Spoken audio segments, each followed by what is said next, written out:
Aryna Sabalenka explains how her controversial comments about Coco Gauff have ended up helping her. Aryna Sabalenka has once again emerged to defend her comments after the French Open final. There, she alluded to the fact that Coco Gauff, the winner of that match, had only won because of her own failures rather than the American's success. It was one particular claim that drew widespread condemnation, as the Belarusian claimed, "If IGA had beaten me the other day, I think she'd come out today and get the win." As such, Sabalenka was criticized for her comments, and rightly so. However, the way in which this admonishment has continued is unfair. She has apologized at length, and the two players in question seem to have made up long ago. And yet, it remains a topic of conversation. Aryna Sabalenka has now, hopefully, delivered the final word on this tiresome saga. Aryna Sabalenka delivers the final word on her French Open final Coco Gauff comments. Speaking to the press, ahead of her return to action at the Cincinnati Open, attention inexplicably returned to a tournament that concluded over 2 months ago. Sabalenka's answer was measured and forthright, admitting, "Some people don't really understand the intensity of everything, that when you lose the final of one of the biggest tournaments and you go to media straight away, you're so frustrated, so pissed at yourself, you're trying to figure out what just happened. You don't think clearly, and you make a comment, and people forget completely about who you are the rest of the time. I had to sit back and reflect on everything and apologize and make sure people understand my point that I was just over-emotional. I was completely wrong. It took a little while to explain myself a little better. But now I think people understand me even better. It was a tough lesson, but it helped me in many ways." The 27-year-old continued, "I think nowadays people know me as a player and as a person. I feel like people know. On court, she's great, she's passionate, she's focused, she's fighting for her dream. But also she's fun, she's nice, she's chill, she's a completely different person." People need to move on from Aryna Sabalenka's French Open final mistake. As noted earlier, it has officially been over 2 months since that French Open final, and yet it remains a topic of conversation that Sabalenka must answer to. She deserved reprimanding in the immediate aftermath, and that is what occurred. The tennis world united to condemn her comments, and as a reaction, she instantly apologized on social media. Gauff accepted Sabalenka's apology ahead of Wimbledon, which must have been the 5th time the 4-time Grand Slam champion had sent a message of forgiveness to the American.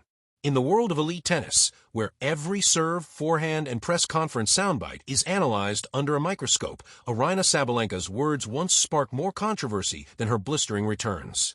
It all began just months before the U.S. Open, when the Belarusian powerhouse made a bold, brutally honest remark about Coco Gauff's game that ignited a social media firestorm. At a post-match press conference during the spring hardcourt season, Sabalenka had commented, "Coco is athletic, no doubt, but her game still feels raw in many areas. She wins more on defense and emotion than complete technique." The tennis world erupted. Fans saw it as a slight, disrespectful, arrogant, even borderline personal.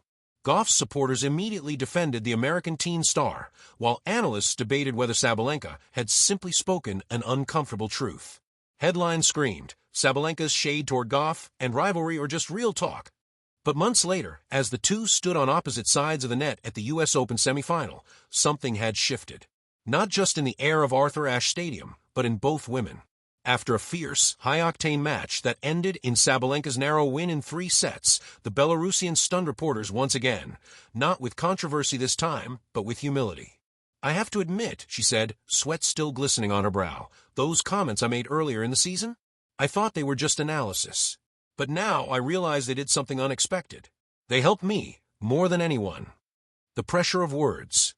In an exclusive interview with Tennis World Weekly a week after the tournament, Sabalenka elaborated on her now famous remarks and the evolution that followed. "At the time, I was frustrated. I had lost to Coco twice in 3 months. And I kept telling myself, how is she beating me? I hit harder. I'm more aggressive. I convinced myself it had to be something lacking in her game, not mine," she said. "But looking back, I think I said those things out of insecurity. I was trying to rationalize losing. But Coco is more than athletic. She's smart, she's improving fast, and she plays with heart." And yet, Sabalenka insists that the backlash was, in a way, a turning point. Self-reflection sparked by a storm. When asked how criticism helped her game, Sabalenka smiled. "It forced me to look in the mirror," she said. "I realized I had underestimated not just Coco, but also what I needed to work on in myself. I was being defensive mentally. That's not the mindset of a champion." Sabalenka began working with a new mental coach just weeks after the controversy. She stopped looking at opponents' weaknesses and instead started focusing inward. Her coach, Sergio Reinaldo, confirmed the shift. Aryna used to come into tactical meetings obsessed with the other player's flaws. Now she asks, "Where can I grow?" That's huge. Fuel for Gauff and for Sabalenka. Interestingly, Gauff never directly responded to Sabalenka's comments until after that U.S. Open loss. In her own press conference, Gauff said, "People will always have opinions. I've learned to let my racket do the talking. But I will say this, every time someone doubts me, I train harder. So maybe Aryna helped me too." And therein lies the twist. Both players, inadvertently, made each other better. Sabalenka admitted as much. "I saw Coco come out with more variety, better serving, more discipline. It was like she leveled up just to prove something. And I thought, wow, she took it as motivation. I should too." From rivalry to respect. Their rivalry, once simmering with tension, has transformed into something deeper, a rare, mutual respect forged in the fire of brutal honesty and personal growth. At the end of their U.S. Open semifinal, after the final handshake, Sabalenka leaned in and whispered something to Gauff. Cameras didn't catch it, but in her interview, she revealed it. "I told her, you proved me wrong. And I'm really glad you did." According to insiders on the WTA Tour, the two players even exchanged a few texts after the match, wishing each other luck for the rest of the season, and even joking about how the media loves to stir the pot. "I don't think we'll ever be best friends," Sabalenka said with a laugh. "But there's a bond that comes from pushing each other to the limit. And honestly, I'm grateful for it.